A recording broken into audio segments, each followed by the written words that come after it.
All right, happy Sabbath, everybody. Today is December 16, 2023. I'm going to break from my usual pattern. We haven't finished Hebrews. We really have one more chapter to go, but I'm going to, do this study about biblical foods, right? We'll finish Hebrews in, at a later date. But anyway, I'm going to start by going with the first foods that was mentioned in the Bible, and why it's all important. Because everything that's mentioned in the Bible is important for us, right? Yeah. And the biblical foods are very important for us, because we know that in the end time, the things that we eat is going to determine our health. And we do not want to be victims to the pestilence that is going to come in the end time, right? But anyway, this is about the biblical foods. All right. Okay. On the left up there is the fruit of the tree of knowledge of good and evil, right? And over here, I really couldn't find a representative of the tree of life in heaven of Revelation 22, right? And the quail and the manna, and in the book of Exodus and the book of Numbers. The snake is not part of the food. Yeah. The snake doing the yeah. It's the snake. The snake. Well, that's to remind you that I think in heaven there's gonna be a snake. But Chinese eat snakes. They do. Yeah. And then there's the fish, the leeks, onions, melons, and cucumbers of Numbers, the book of Numbers. And then on the right upper hand side is the fruit that is in the sanctuary, the olive, almond, and pomegranates, Okay. Anyway, we'll go with our first slide here. Oh, yeah. Yeah, the almonds are grains. Okay. All right. That's nuts. Yeah. Yeah. To the chief musician, the Psalm of David. The heavens declare the glory of God, and the firmament shows his handiwork. Day unto day uttereth speech, and night unto night showeth knowledge. There is no speech nor language where their voice is not heard. Nature reveals God, right? But ask now the beasts, and they shall teach thee, and the fowls of the air, and they shall teach thee. Or speak to the earth, and it shall teach thee, and the fishes of the sea shall declare unto thee. Who knoweth not all of these, that the hands of the Lord hath wrought this? Yeah. We need to learn from nature, right? Oops, sorry. For the invisible things of him from the creation of the world are clearly seen. So the things that we cannot see, we are able to discern, right? Being understood by the things that are made by his creation. If we even want to understand his eternal power and Godhead, his eternal power and Godhead, what does that mean? His eternal power and his divinity, right? If we want to understand his divinity, we have to understand the things that have created, right? And what is the premier crown piece of his creation? Mankind, right? We can, by understanding mankind, how he created Adam and Eve, we can actually understand his eternal power and his divinity. That's another Bible study, right? But anyway, we are here to study about the foods, right? And the foods is the things that he has created, the foods that he has created for us. But first he had created food for Adam and Eve, right? All right. And God said, Let the waters under the heaven be gathered. No, this is the third day. Okay, let's see. First day. What in creation? The first day, he created light and darkness. And then he separated light and darkness and called it day and night, you know. And the second day, he created the firmament. And he separated. Boy, right away you see a trend. There's a separation, right? He separated the water above the firmament and the water under the firmament, right? So there's water above and water under, right? And what did he do on the third day? Right? Right. Let the waters under the heavens be gathered together into one place. All right, let me see if I can get... Sorry. Okay. Let the waters under the heaven be gathered together in one place. Right? Yeah, can you get... So I can have this. All right, there you go. Under one place. And let the dry land appear, and it was so. So he separated the land from the sea, right, and the waters. And God called the dry land earth, and the gathering together of the waters called the seas. And God said that it was good. And God said, let the earth bring forth. What's the first thing that the earth bring forth? Grass. Grass. Okay, I got grass there, right? Grass. And then, after that? Okay, what's herb yielding seed? The herbs that yield seed is what? Grains. Right? Right. The seed is that comes out of the herb, right? As compared to the fruit tree yielding fruit after his kind, whose seed is in itself. Okay, so the grain is the seed that comes from the plant, that comes right out of the plant. But the fruit is what? Seed is in the fruit. Right, the seed is in the fruit. Seeds are important. Why? Oh boy, we can go there, right? Yeah, and I think that will be another, that will be another topic. Very important. It's very important. Even for economy, and it's part of, people are making GMOs. Mm-hmm. It will steal that knowledge. And then you want the best nutrition, the most concentrated nutrition is actually in the seeds, right? Yeah, all right. Okay, all right. And the earth brought forth grass and herb yielding seed after its kind, and the tree yielding fruit, whose seed was in itself after his kind. And God said that it was good. And the evening and the morning were the third day. All right. So this is what he created on the third day. All right. Okay. He created this before he created man and animals, right? Yeah. There you go. Before he created man and animals, he created their food already, right? Yeah. There's a trend there, He prepares you already, right? He doesn't just say, okay, go out there and then, oh, wait a minute, what am I going to eat? There's nothing to eat, right? He already prepares something for you, right? To eat. And water. Oh, there. That's true. The plants need the water too. Right. All right, absolutely. That's very good. Okay, there you go. Okay. He created water. He did. He created the waters. He separated the waters from the earth, right? And the fourth day, he made the sun, the ruler of the night, moon, and stars, right? I don't put that together, right? To determine seasons, days, and years, right? Okay, so there's the fruit also, all right? There's the fruit. Okay.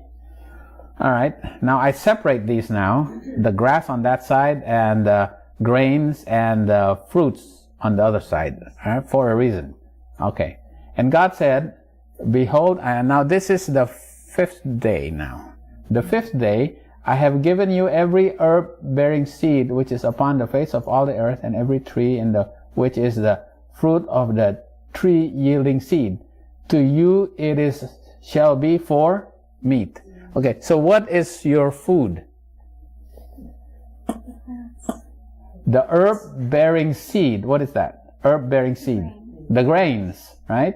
Which is upon the face of the earth, and every tree in which is the fruit of the tree yielding seed. So what is their food? Grains and fruits, right? That has seeds. And that is their food alright? That's their food, right? And to every beast of the earth, and to every fowl of the air, and to everything that creepeth upon the earth, wherein there is life, I have given every green herb. So what's the green herb? The grass. The grass is for the animals. Animals eat grass. Right? And God saw everything that He has made, and behold, it was very good. And the evening and the morning were the sixth day. That's the sixth day, right? So that was their food, right? But we have to go back, what did He create on the fifth day? He created the whales and the fish that swim in the waters, as well as the birds, right? The birds.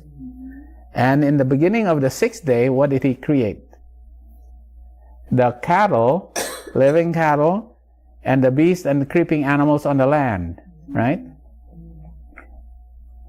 All right. As well as Adam and Eve, right? Because Adam and Eve became right? They were to rule over all these animals, right? And I put them on that side because all these animals ate grass. And even the fish eat grass that is in the ocean, right? Algae. Right, which is algae. And the humans eat fruit and grains. Seed that is right. So this is, so that's how we decide, how we set it aside. All right? Yeah. Okay.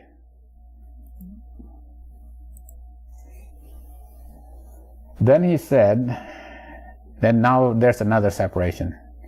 Of the tree that you are to eat the fruit, right? Because He said you are to eat the fruit of the tree, right? So out of that tree, you are to eat the fruit, right? Did He say eat the leaves? No, He didn't say eat the leaves. He said eat the fruit of the tree, right? And you can eat of every tree in the garden, meaning you can eat the fruit of every tree in the garden except for the tree of the knowledge of good and evil, right? Okay. Then, because then He said, because if you do, on that day, thou shalt surely die, right? Therefore in the day that thou eatest thereof, thou shalt surely die. Right? And now Satan is going to tempt Eve, right? And he was very subtle, right? And says, didn't God tell you that you can eat of every tree of the garden? So Eve answers and says, God told us that we could eat of every fruit except the fruit of the tree of knowledge of good and evil. We cannot eat the fruit. And then what did she say? And she adds, something that the God did not actually say, specifically say in the Bible. We are not to touch. Right? Did God actually say you can't touch the fruit? Specifically, He never actually did say it. In the Bible, it didn't say that. Right? He said you are not to eat it. But she actually said we are not to touch it. If we touch it and eat it, we are going to die. Right? Then what did Satan say? Ye shall. And he added something also. He added one word. Because God said, ye shall surely die. He said, you shall not surely die. He just added one word and changes exactly the opposite meaning. Right? Right. Yeah. Right. Because if you eat of the fruit, now your eyes will be open, and ye shall be as gods, knowing good and evil. All right. Okay. So that's the temptation of Satan, right? Okay. And Satan was successful in that temptation. right? And when the woman saw that the tree was good for food, and it was pleasant to the eyes, and it desired to make one wise, she fell into the temptation, right? So that's the three types of temptations and the three sins that happens, right? Okay, and we'll classify that because that's the same that's the same sin. I mean, that's the same temptations that Satan gave to Jesus, right? Right. The lust of the flesh, the lust of the eyes, and the pride of life, right? Okay, Jesus, he was tested on the points of appetite, ambition, and the love of the world, right? Okay, appetite, ambition, love of the world, lust of the flesh, lust of the eyes, pride of life, right? Okay, we're going to classify all of this together, right? Okay. There's the three types of temptations. Satan was on his track at every step, and in the wilderness, he tried to overcome Jesus with appetite, presumption, and ambition. All right, so what's the first one? There's three temptations, right? Make the stones into bread. And then he says, right, no, this one he said, I will give you the whole world, right? No, that says jump off the, right? Yeah. That's presumption, but I will give you the whole world if you bow down to me, right? And then you jump off from a high cliff and the angels will protect you, right? That's all the same thing. Now let's put it all together, right?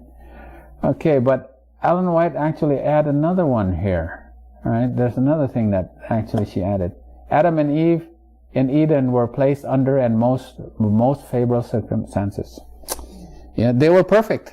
Yeah, they had the robe of righteousness cloaking them. They had all the advantages. They were healthy. They were not thirsty or they were not weak. They had all the advantages and still they fell, right?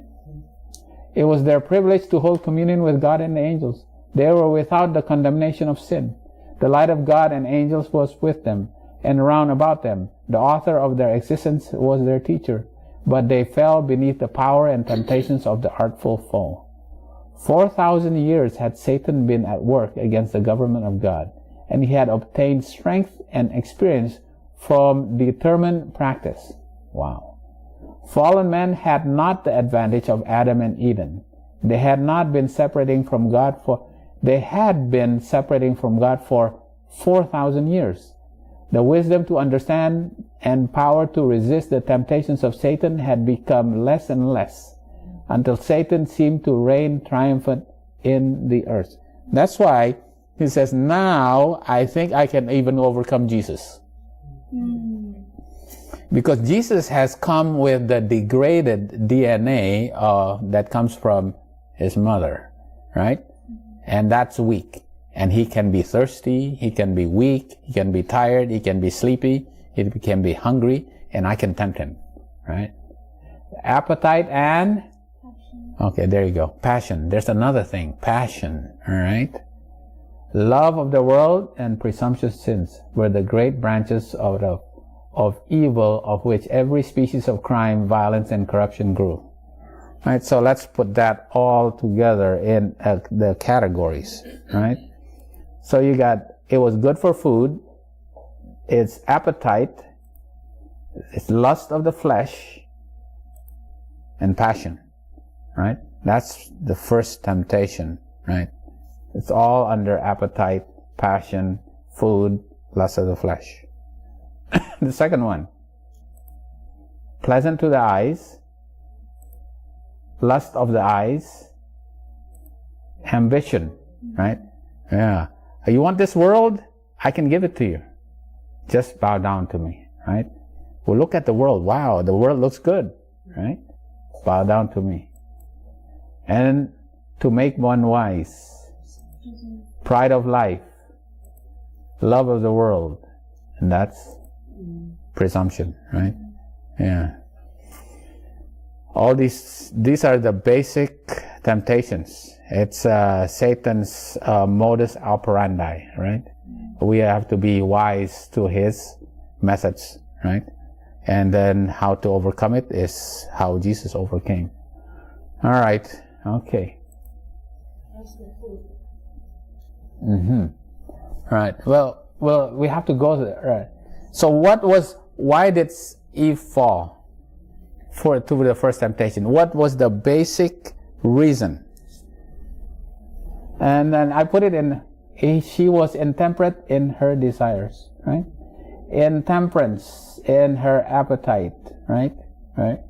The human family had followed in a course of disobedience, and like Eve have been beguiled by Satan to disregard the prohibition that God has made, flattering itself that the consequences would not be fearful as had been apprehended. The human family had violated the laws of health and have run to excess to almost everything. Disease has been steadily increasing. The cause has been followed by the effect. So the foundation and the basic principle of why Eve fell, we used to beguiled to fall, because of intemperance of appetite, right? Because for us, it would lead us to the violation of the laws of health. And because of that, we will suffer diseases. All right. So what is the goal of reformation, health reformation, right? Okay, right? Okay, I'll just jump down to here, right? All right. Christ knew that in order to carry out the plan of salvation, he must begin the work of redemption just where the ruin began.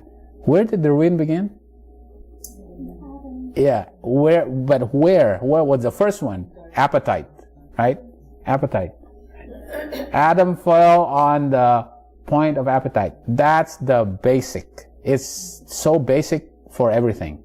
It's the basis for all the other sins, right? Christ took up the work of redemption just where the ruin began. The same is true for our experience. We are to begin the work of reform, right? Where does reform, we have to start our reformation? Just where the work of degeneracy is so keenly felt. Where? Appetite. Yeah. So we have to first reform our appetite, right? That's where our work of reformation starts, where we have to reverse and prevent disease by being obedient to the laws of health, and then overcoming temperance, right? And that's basically what we have to be teaching, right? And practice ourselves, obviously, right? All right. Satan tempted them in regard to restriction as unjust and cruel. He caused them to lust after forbidden things because he saw that the unrestrained indulgence of appetite would tend to produce sensuality. Right. And by this means, the people would be more easily brought under his control. The author of disease and misery will assail man where he can have the greatest success.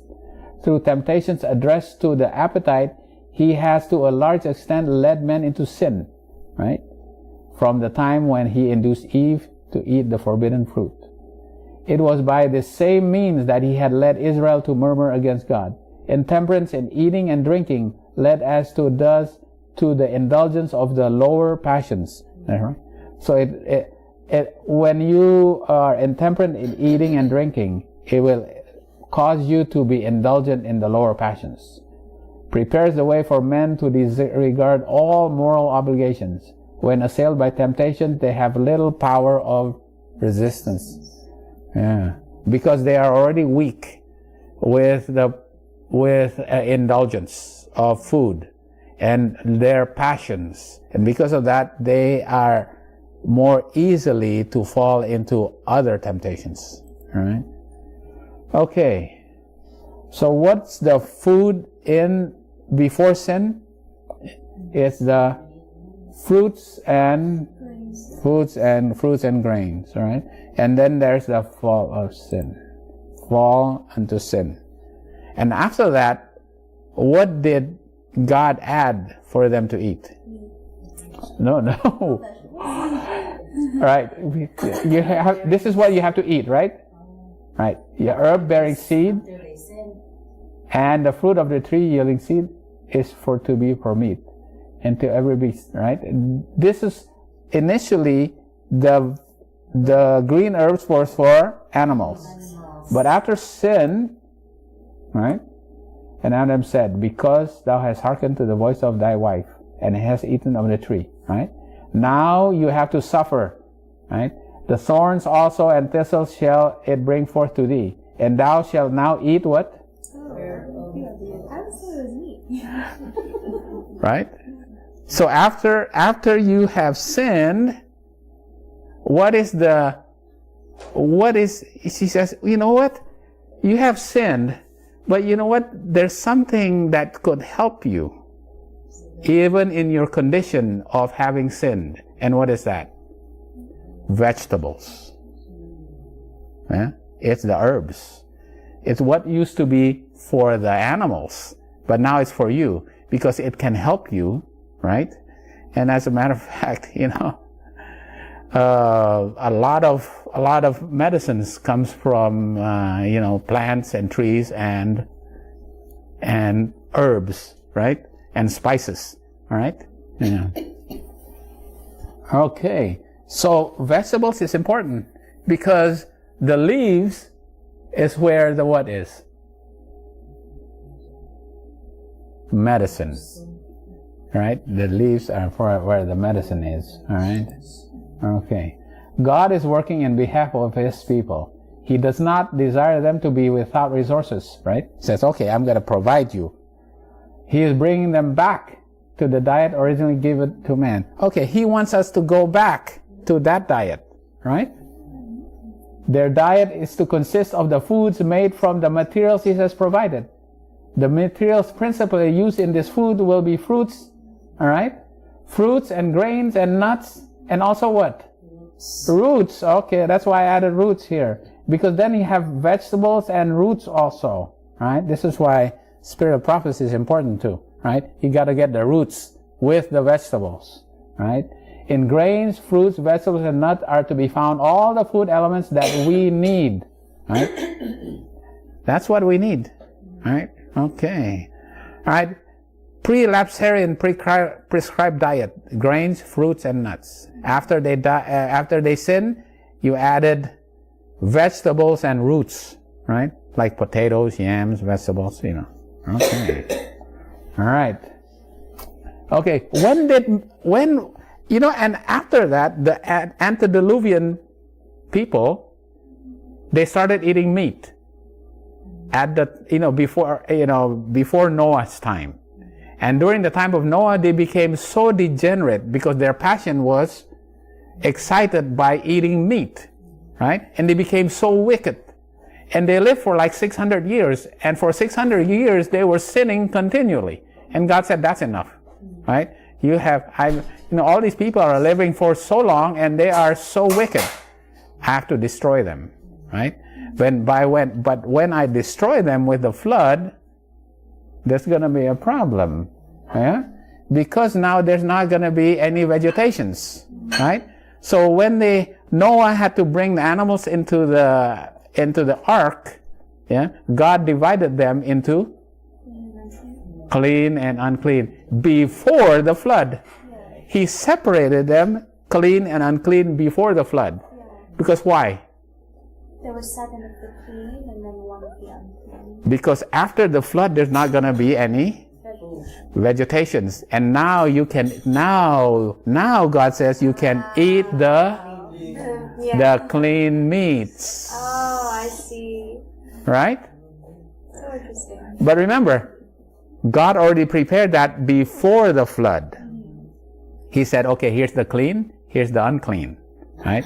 Because after the flood, now you can eat the clean. All right? Okay. All right. Okay, here we go. And then, during the even though the example was given when they were traveling to Canaan, Yeah, we'll get there. I think you're Miss Ronnie. You're making my Bible study for me already. Okay, all right.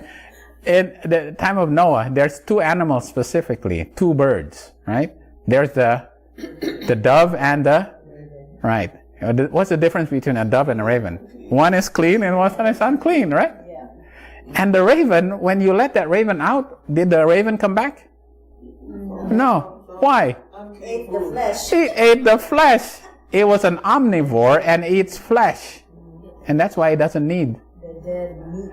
It was dead meat, right? That's why the unclean is the unclean because they eat other flesh, right? They are carnivores, right? Yeah, as compared to like they are the chicken or the dove. They're pretty much they eat leaves and grains, right? Yeah. So that's another way of actually seeing the difference between a dove and a raven, right? Right? Because the raven eats flesh, right? They become unclean. Okay. The rabbits, though, because the rabbits eat like greens, but they don't have the cloven hooves. Yeah, that's true. Okay. All right. So there we go. I have they entered into the ark as clean and unclean, right? And then they were hid for 7 days until the waters came, right? Then there was the raven and the dove, right? And then the clean animals were sacrificed, right? And it's now you have to give sacrifices of clean animals, right? Yeah, because the sacrifice also represents Jesus. Because the lamb is the Lamb of God, right? It's a sacrificial burnt offering, which actually points to Jesus, all right? Okay, yeah.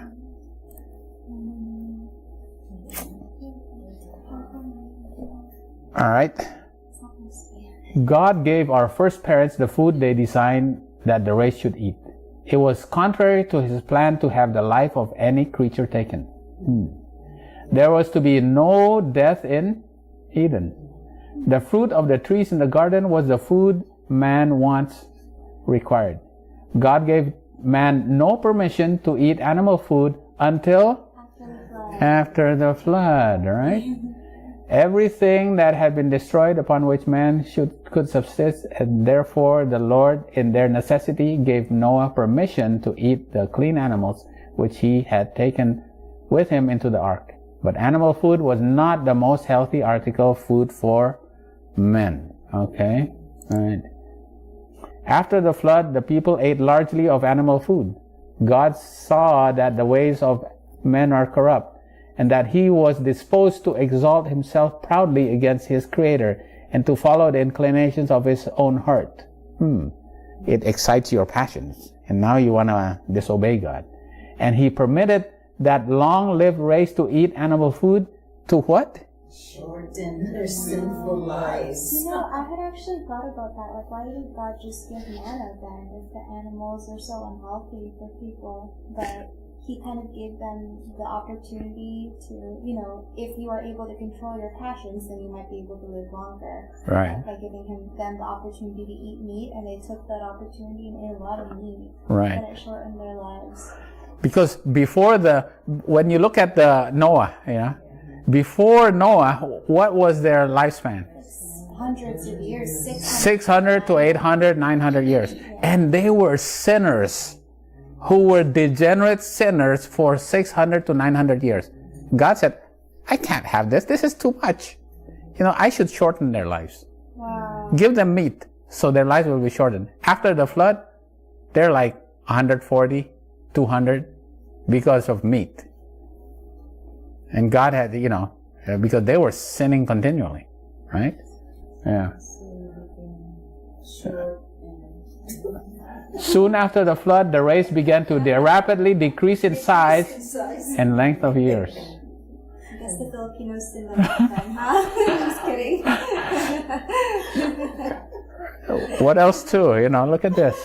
What about those large animals? those dinosaurs.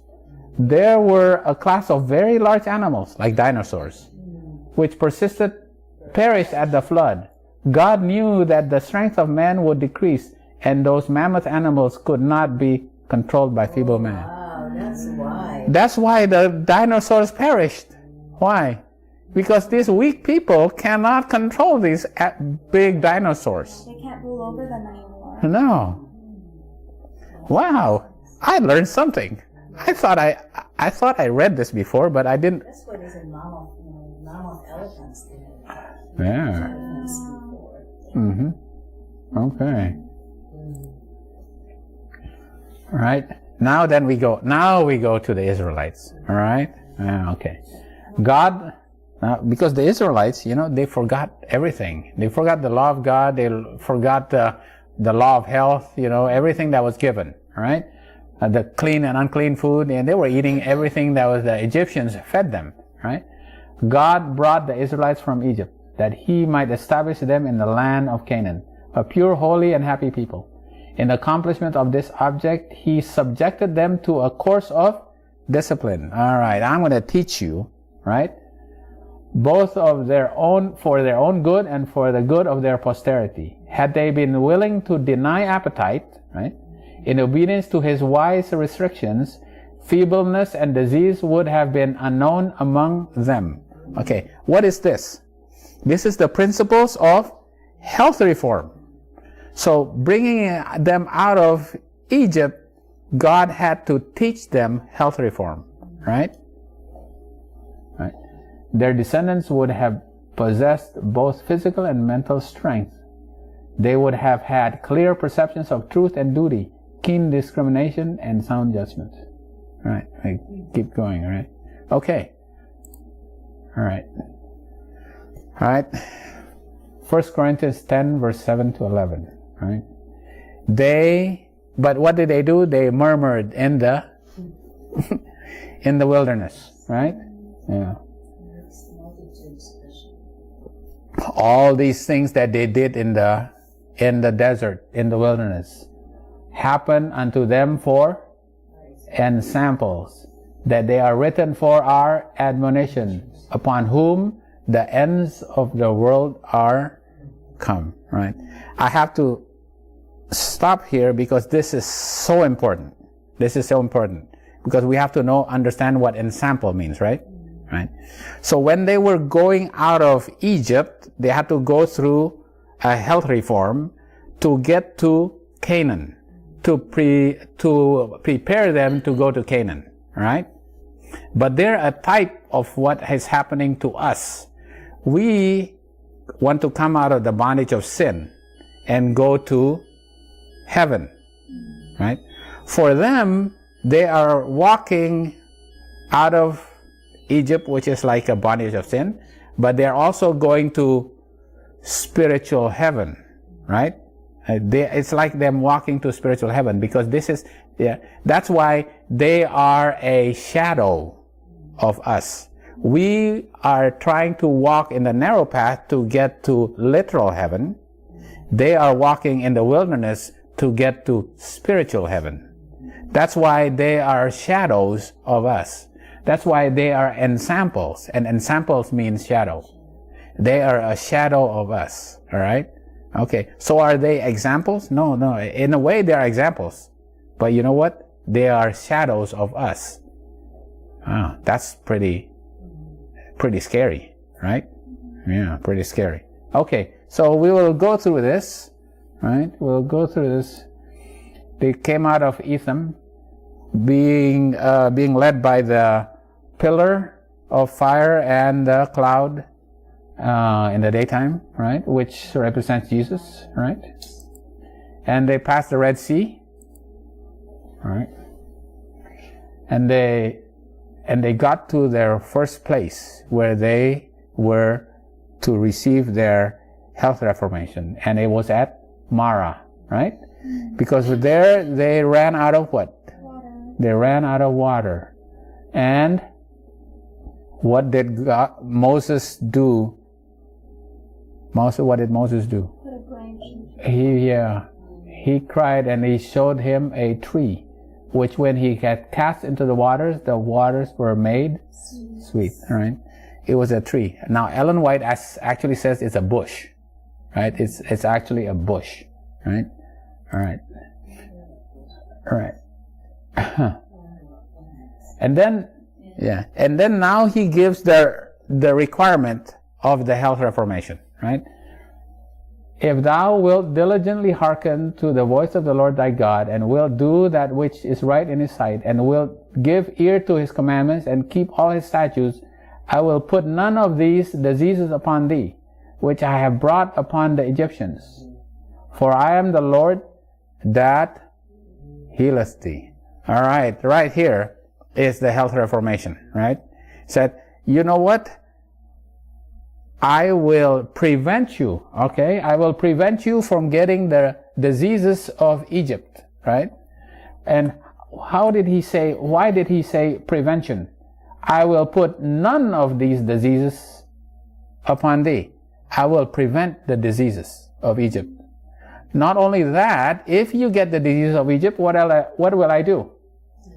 I will heal thee, right? So that, and how will he do that? With a branch of a tree, with a bush, with the leaves, right? With the leaves of the tree, right? So you will prevent diseases and you will heal diseases with the leaves of this tree. Because if on the condition of obedience to the law of health, right? The law of health. And then they keep going, and they went to Elim, and they get to the wilderness of sin. And what happened at the wilderness of sin? What did they run out of? They ran out of food, right? And they were clamoring for the flesh pots. And not only flesh pots, they also clamored for bread. So they said, okay, we want bread and we want flesh pots. And the flesh pots are the food of Egypt. Because God already said, wait a minute, if you eat the food of Egypt, I will give you the diseases of Egypt. But now they said, well, you know what? We want the food of Egypt, right? And we want to eat bread like we used to do. And God said, okay, you want bread? I will give you bread. But I'll give you bread when? I'll give you manna. When? Tomorrow. But you're out of food now. What I'll give you now? I'll give you quail, right? I'll give you quail, right? So right here is another health reform. You know what? You don't have manna. If you don't have manna, is it okay to eat meat? To eat quail? It is okay, because this is a time of emergency. There's no food, right? There's no food, and I'm gonna give quail. And quail is a type of clean food, right? Yeah, it's a clean food, right? It's a clean food. And then because there's no manna and there's no food at all, because tomorrow you will get manna, right? And that manna is represented, I put there, is a manna in a golden pot, right? Okay. All right. And then, oh, wait a minute. Okay. You keep going. What happens to this pot, the manna that was put in a pot? What happened in it? It will become a witness, right? Yeah, you have to remember it. And where is it kept? Take a pot and put an omer full of manna and lay it up before the Lord, right? To be kept for your generations, as the Lord commanded Moses. So Aaron laid it up where? Where did this golden pot of manna was put? Before the testimony. All right? Okay. What does that mean, before the testimony? Where is that? Oh, there you go. It's actually alone. How do we know that's all right? Okay. Then they went to Massa and Meribah, where Moses gave them waters by hitting the rock, which symbolizes Jesus, right? And then they get to Rephidim, where they conquered the Amalekites. And then they got to Sinai. And there God gave them the 10 Commandments, right? Yeah. Now therefore, if ye will obey my voice and did indeed keep my covenant. Here they were given the covenant, right? And they were given the 10 Commandments, and the Sinai also given the laws of Moses, the book of Leviticus and all that. Now the statutes are given, right? Statutes are given there, and also the sanctuaries, for the sanctuary, right? For all the sanctuaries are to be made there, right? And he gave unto Moses, when he had made an end of a communion with them upon the mount, 2 tables of testimony. So you have to put that pot of manna also with the testimony, with the 10 Commandments, right? Right. Yeah, you have to put it together. Okay. All right. So what does that mean? Yeah, what does that mean? The golden pot of manna is what? It's the health reform, right? Has to go side by side with the law. Right. Is it less holy or is it just as holy? It's just as holy. Because it sits right there in the ark, right next to it. All right? It's right next to it. Okay. At that time the Lord said unto, thou shalt, right. Now he said, you shall put them in the ark. So the golden pot of manna is also put in the ark. Right? Okay. Then they get to Paran Tabera. And then after that, they came to a place called Kibroth Hattava. Right? And here they still lusted. Right? Remember, look at this. They lusted for... What were they lusting for? Fish. All right. All right. They still lusted for fish. Right. And then also what? Cucumbers and melons and leeks and onions and garlic. All right. Okay. Okay. What does this mean? Onions. They are herbs. They are herb growing. It's for the healing. Right. Yeah, because these are also, look at, like, for example, leeks, onions, and garlic, that's the herbs. That's the medicine, right? They said, you know what?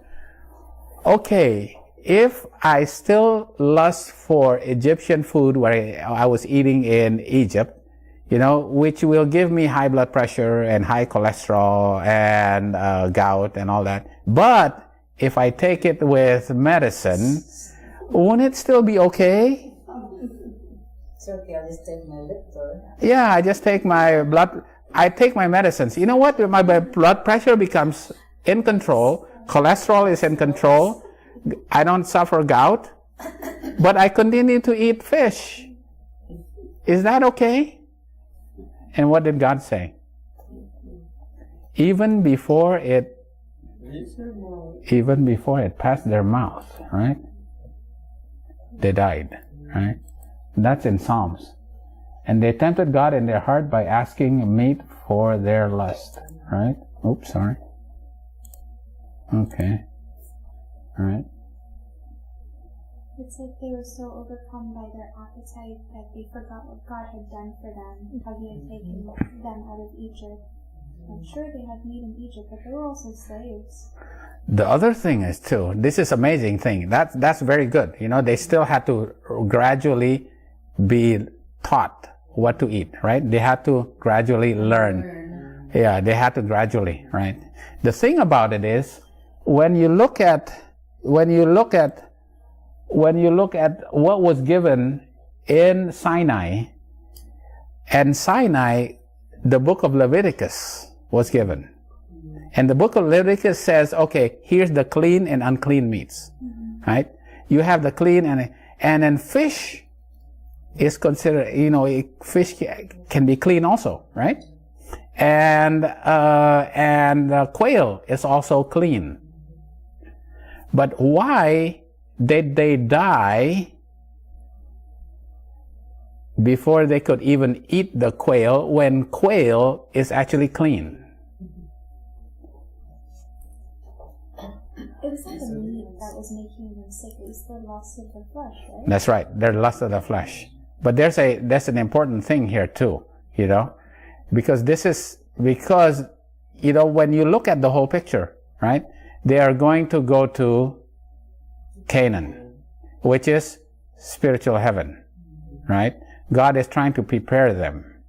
I think the what you actually see here, this actually applies for us too, right? Because in preparation to go to heaven, we have to first up give up the unclean meats, and then the health reformation advances. Not only that, we also have to give up even the clean meats, right? So even the clean meats you have to give up before you actually can go into Canaan, right? Which is right, yeah, right. Okay, and then they got to Kadesh, right? And Joshua and Caleb brought back the grapes of Eshcol, right? So I was just thinking, right? The grapes of Eshcol, he brought back and says, oh, what? You know what? These are the things that you can eat. Look at the big grapes, right? Because in heaven, what are you going to eat? Fruits, right? Yeah, the fruits. Because this is what you are actually going to eat in heaven. Right, yeah.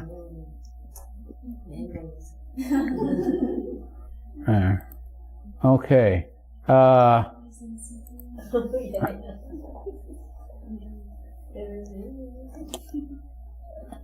The Aaron's rod that budded represents the faith of Jesus, because it was Korah, Dathan, and Abiram who rebelled against the government of God. When God had appointed who? God had appointed Aaron and also Moses as their leaders, which represents Jesus, right? Because Aaron and Moses represents Jesus.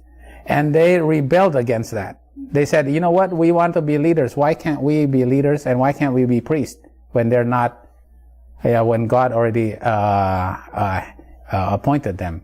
And that they had no faith in Aaron, and they had no faith in Moses. And that's why that's the same as them having no faith in Jesus. So the Aaron's rod that budded is to prove so those who still accepted Aaron and Moses had the faith of Jesus, right? And then we can see that, these articles, right, that is in the ark is the golden pot of manna, the moral law, the 10 commandments, and the Aaron's rod that budded, right? Okay. Right? These are that's in the pot of manna. What else is actually there, right? That's the law of Moses, right? Because law of Moses was written, and in the law of Moses is also the laws of the clean and unclean animals. That's Leviticus 11, right? That was also in the most holy place. But if you look at this, right? This law of Moses saying, take this book of the law and put it in the side of the Ark of the Covenant, right? Is it in the Ark of the Covenant? No, it's in the side of the Ark of the Covenant. All right? Okay. All right. What does that mean? Why is it in the side of the Ark of the Covenant? Supplementary. Right, it's supplementary, right? Because you know what? You still have to abide through this, right? You have to abide through the laws of the clean and unclean, right? Okay. But remember that this This is in the actual Ark of the Covenant, right? And we know Leviticus 11 is the clean and unclean meats, right? So let's see, right? I have these are the unclean meats, right? And here are the cleans, right? Okay, that's a no. And this is a yes, right? That's part of the law of Moses, okay? Right. Okay, what's also a part of the law of Moses? If you sin, right, and the priest sprinkles the blood of the lamb for your forgiveness, there's another way of actually him taking that your sin and transferring it to the temple. He actually has to eat the meat. He actually has to eat the meat, right? Eating the meat also is part of the Mosaic law. So the priest eating meat is part of, it's part of the Mosaic law, right? Okay. Well, here's another one. When they have a meat offering, they actually have to have the meat and they have to wave it in front. It's like waving the meat as an offering. They have to wave it, and then they actually have to eat it, and they give it to their whole family, and the whole family has to eat the meat as well. Okay, that's part of the Mosaic law. All right. What about the Passover? The whole family has to eat the lamb. Okay? All right, has to eat the lamb. Right? That's part of the Mosaic law. Right? And then when Jesus at the Last Supper, he said, now the Passover is the Old Testament. You no longer have to keep that Passover, but now the New Testament is that instead of eating the meat, right, you have to eat the symbol of the meat is the bread and the wine, and that's the New Testament. And when Jesus died on the cross, what was nailed to the cross? The ceremonial laws. All right. Okay.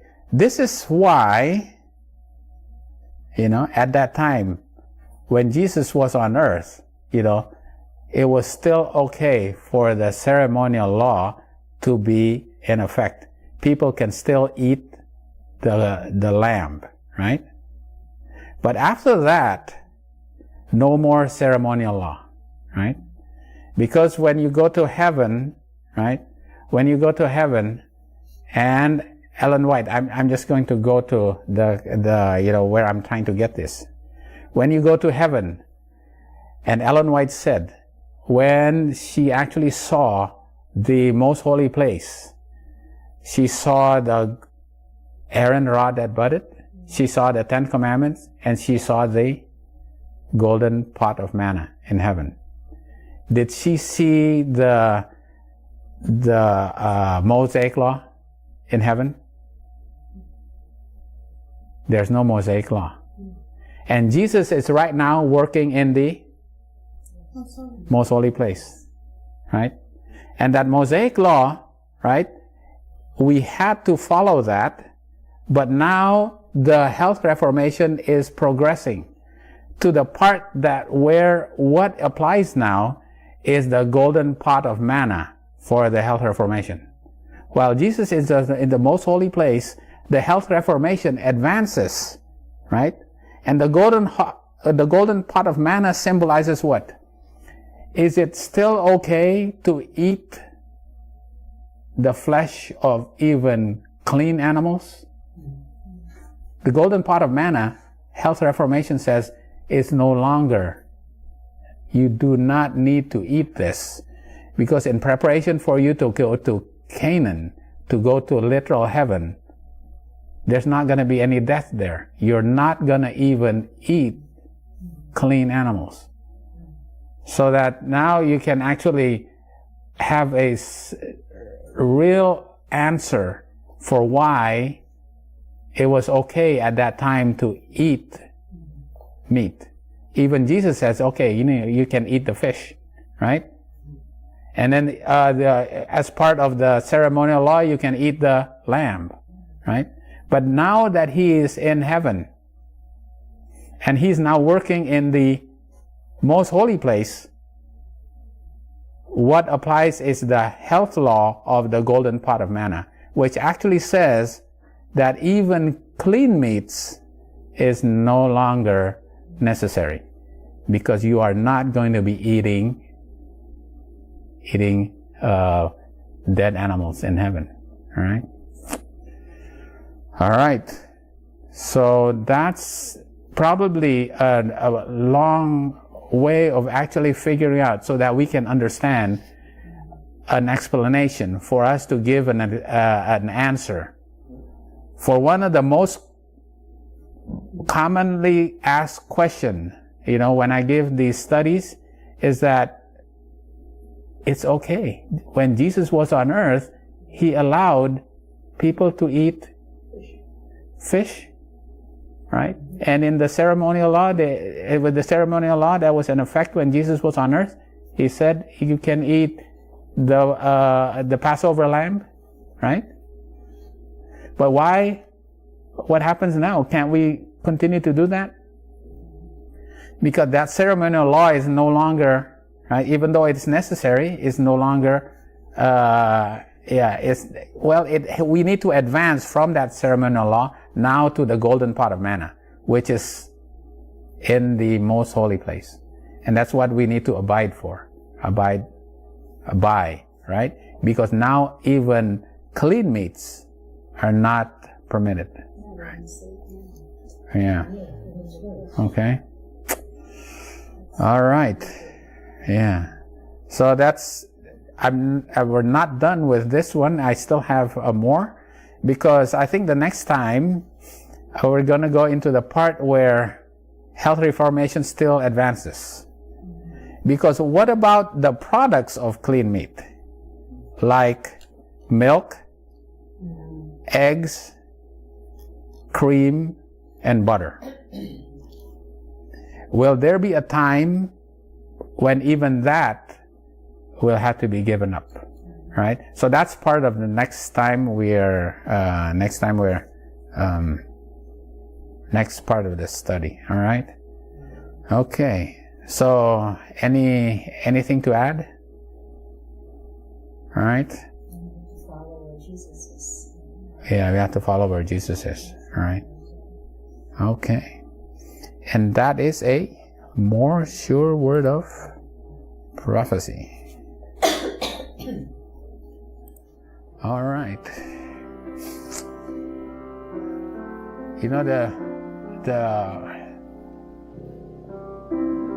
I would say that is one of the most difficult questions to answer when somebody asks, while Jesus on earth, eating,